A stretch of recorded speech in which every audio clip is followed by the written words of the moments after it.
Welcome back, everybody, to another deep dive.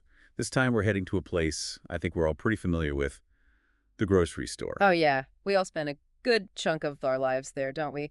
In 2018 alone, Americans shelled out like $701 billion at over 38,000 grocery stores across the country. Wow, 701 billion. That's a staggering number. It Yeah. really shows you how much grocery stores are woven into our daily lives. We tend to think of them as these simple, straightforward places, Mm. but there's a whole lot going on behind the scenes. Oh, absolutely. From the evolution of self-service and the rise of iconic brands like Trader Joe's to the complex network of supply chains and ethical sourcing practices, there's a whole hidden world we rarely stop to consider. That's exactly what we're going to delve into today. We've got some really interesting materials to work with, anecdotes from truck drivers, entrepreneurs, even folks working at Whole Foods. It's a really fascinating mix of history, business, and personal stories that I think will give us a whole new perspective on the grocery store. Okay, so let's start with the basics. When did this whole supermarket concept even come about? Was it always this grand spectacle of abundance and choice? Not at all. Actually, the self-service grocery store was a pretty radical idea back in the early 20th century. Imagine going to the store and handing a clerk your list and then waiting for them to gather all your items. Wow, that sounds incredibly inefficient. It was. And that's precisely what Clarence Saunders, the founder of Piggly Wiggly, wanted to change. In 1916, he opened the first Piggly Wiggly in Memphis, Tennessee, and completely revolutionized the grocery shopping experience. So he's the one who came up with the whole self-service idea. He was M. He was obsessed with efficiency and got inspired by the cafeteria model. He figured, why not let customers choose their own groceries? It would streamline the process, reduce labor costs, and, well, the rest is history. It's funny to think about people's initial reactions to this. I bet a lot of shoppers were completely thrown off by this newfangled self-service thing. Oh, there are stories of housewives getting lost in the aisles, completely overwhelmed by the sheer number of products and the fact that they had to make their own choices. I can just imagine. That's hilarious. So Piggly Wiggly got the ball rolling, but where did things go from there? Well, in 1930, Michael Cullen opened his first King Cullen store in Queens, New York. And he took the self-service concept to a whole new level. How so? He was all about low prices. He understood that by attracting a large customer base with competitive pricing, he could make a substantial profit even with smaller margins on individual products. So basically, he pioneered the high-volume, low-margin model that so many grocery chains use today. Exactly. He understood that people would flock to a store where they could get the best deals.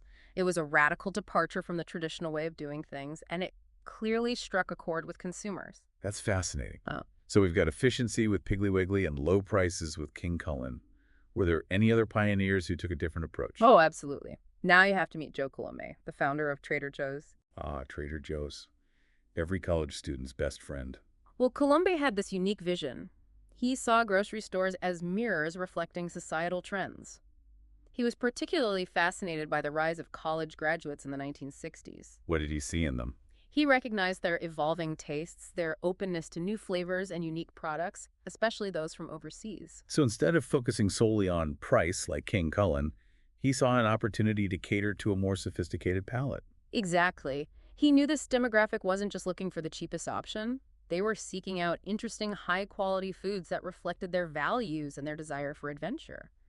He embraced private labels, sourced unusual items, and really focused on creating a unique shopping experience. That's so smart, and it's clearly been incredibly successful. Yeah. Trader Joe's has such a devoted following. It's like a cult classic. You could say that. And it all stems from Colombe's ability to understand his target audience and give them what they wanted. It's a testament to the power of knowing your customer. Absolutely. Now, we can't talk about grocery store pioneers without mentioning Aldi. They've kind of taken the world by storm with their no-frills approach Yeah. and incredibly low prices. Oh, yes, the Aldi brothers. They founded the company in post-war Germany, and their approach was all about frugality. It was a stark contrast to the American emphasis on abundance and choice. It's true. Aldi stores are known for their streamlined selection, their small footprint, and of course, their rock-bottom prices. Their strategy was brilliant. They minimized costs by offering a limited selection of mostly private label goods. They leveraged their buying power to push manufacturers towards streamlined production, and they passed those savings on to the consumer. And it clearly resonated with people. People are drawn to that simplicity and affordability. Absolutely. And here's a fun fact about Aldi and Trader Joe's. In 1979, the Albrecht brothers, the founders of Aldi, actually purchased Trader Joe's. Wait, really? I had no idea. So these two seemingly disparate brands with their own distinct identities are actually owned by the same company. They are. It's a testament to the fact that there's no one-size-fits-all approach to success in the grocery industry. Different strategies can thrive even under the same ownership umbrella. That's mind-blowing. It really makes you think about the dynamics at play behind the scenes of these brands. But now I'm curious about the people who work tirelessly to make sure those shelves are always stocked. The unsung heroes of the grocery Oh, world. yes. We can't forget the truck drivers, the backbone of the entire supply chain. They're constantly on the road navigating challenging conditions to ensure that those goods reach their destinations. We actually have some fascinating insights from Lynn, a seasoned truck driver who shared her experiences on the road. Oh, I'm looking forward to hearing about that. It's a world we rarely get a glimpse into, and I'm sure she has some incredible stories to tell. I'm sure she does. But before we jump into that, let's take a quick break and then we'll dive into Lynn's world and explore the often unseen complexities of the trucking industry. Lynn's stories really paint a vivid picture of what life on the road is like for a truck driver.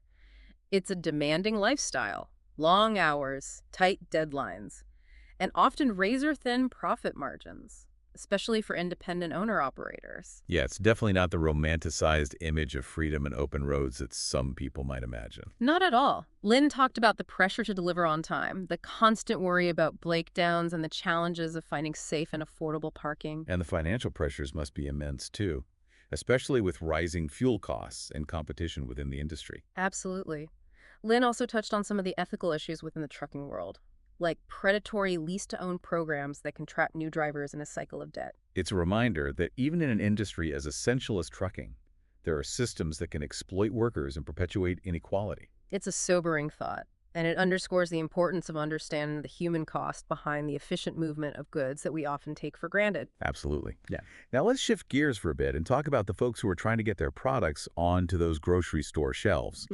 The entrepreneurs who are bringing new and innovative foods to the market. Ah, yes. The world of specialty food. It's a fascinating realm, filled with passionate individuals who are driven to create something unique and share it with the world. We actually have the story of Julie, the founder of Slausa Soul Fusion. It's a really interesting example of the challenges and triumphs of starting a food business. Slausa. That sounds intriguing. Tell me more. Well, Julie started with a simple idea. She wanted to create a healthier and tastier alternative to traditional coleslaw. And after perfecting her recipe in her home kitchen, she decided to take the leap and turn it into a business. So she went from whipping up batches in her kitchen to trying to get her product on grocery store shelves. That's quite a journey. It is, and it wasn't without its hurdles. She had to navigate food safety regulations, figure out packaging and labeling, and of course find a way to scale up production. Which is where co-packing comes in, right? It's something we've touched on before, but I'd love to hear you explain it in more detail. Sure, so co-packing is essentially when you partner with a company that specializes in manufacturing food products for other businesses. It allows entrepreneurs like Julie to focus on developing their brand and marketing their product without having to invest in their own expensive production facilities. That makes a lot of sense. It's a way to leverage existing infrastructure and streamline the production process. Exactly. It's a game changer for small food businesses. But even with a great product and a co-packer lined up, getting your product onto those coveted grocery store shelves is still a major challenge. Oh, absolutely. Julie talked about the fierce competition for shelf space, the Yeah. complexities of negotiating with buyers, and the high cost of trade spend, which are essentially fees that brands pay to retailers for things like placement and promotion. It's a whole other layer of the grocery game, and it's one that many consumers are completely unaware of. It's easy to forget that behind those neatly arranged shelves, there's a constant battle for attention and market share. Now, speaking of the folks working behind those shelves, I'm curious to hear about the experiences of those who are actually employed by grocery stores, especially those that cultivate a certain image, like Whole Foods. Ah, yes, Whole Foods, with their carefully crafted aura of conscious capitalism and their focus on organic, ethically sourced products. Exactly. They really position themselves as the go-to market for shoppers who are willing to pay a premium for high-quality food and peace of mind. But what's it actually like to work there? Does the reality live up to the image? Well, we have some insights from someone who worked at the fish counter at their Bowery store in New York City. And their experiences shed some light on the inner workings of this seemingly utopian grocery empire. I'm all ears. What did they have to say? Well, they talked about the rigorous training process, the emphasis on food safety and customer service, and the overall corporate culture. So it sounds like they take their commitment to quality seriously. Oh, absolutely. Yeah. But they also mentioned the pressure to meet sales targets, the demands of just-in-time scheduling, and the sense that employees are ultimately replaceable cogs in a massive machine. Which brings us back to that tension between lofty ideals and the practical realities of operating a large corporation. Exactly. Even a company like Whole Foods, with its emphasis on ethical sourcing and fair labor practices, still has to operate within the constraints of a system that prioritizes profit. It's a complex equation, and it underscores the importance of critical thinking and questioning those carefully crafted images that brands present to the world. Absolutely. Now let's revisit a story that really highlights the complexities of the global food system and the ethical challenges we face as consumers. The story of Tun Lin, the Burmese fisherman who was subjected to horrific conditions in the Thai fishing industry. It's a story that really stayed with me. It's a stark reminder of the human cost behind our food choices and the often invisible exploitation that occurs within these complex supply chains. It's easy to feel overwhelmed by the scale of these issues and the sense that our individual actions are insignificant. It's true. But it's also important to remember that our choices do matter. Collectively, our consumer decisions have the power to influence change. And that starts with awareness. By understanding the stories behind our food and supporting businesses that are committed to ethical practices, we can contribute to a more just and sustainable food system. Absolutely. Now, before we wrap things up, I want to touch on a really interesting perspective that we came across. The idea that consumption can be about more than just sustenance or even ethics. It can be an expression of our values and aspirations. I'm intrigued. Tell me more. Well, we had some insights from Kevin Kelly, a retail consultant who helps grocery stores connect with customers on a deeper level. He believes that people are seeking meaning in their purchases and that grocery stores can play a role in fulfilling that need. So it's about moving beyond the purely transactional aspect of shopping hmm and creating an experience that resonates with people on a personal level. Exactly. Kelly talks about the importance of understanding a brand's realm, which is essentially the unique space where its products and values intersect with the lifestyles and beliefs of its target audience. It's about fostering genuine connections between brands and consumers and creating a sense of community around shared values. Precisely. It's a really interesting concept, and I think it's particularly relevant in today's world where people are increasingly seeking out brands that align with their personal ethics and worldview. It's about authenticity and transparency and creating an experience that goes beyond simply buying groceries. Exactly. Now, as we look to the future of grocery stores, I think it's clear that technology is going to play an increasingly important role. Oh, absolutely. Yeah. Online ordering, delivery services, personalized recommendations, it's all rapidly changing the way we shop for food. And it's raising a whole new set of questions about the role of the physical grocery store, the impact of automation on jobs, and the ethical implications of increasingly complex supply chains. It's a lot to consider. But one thing is for sure. The world of grocery stores is constantly evolving. And as consumers, we have a responsibility to stay informed and make conscious choices that align with our values. Well said. Now I think it's time for us to wrap up this deep dive. We've covered a lot of ground today, and I hope our listeners have gained a new appreciation for the complex and fascinating world of grocery stores. Picking up where we left off with Whole Foods, they really do project this very specific image, don't they? This like halo of conscious capitalism. It's all organic, sustainable, fair trade.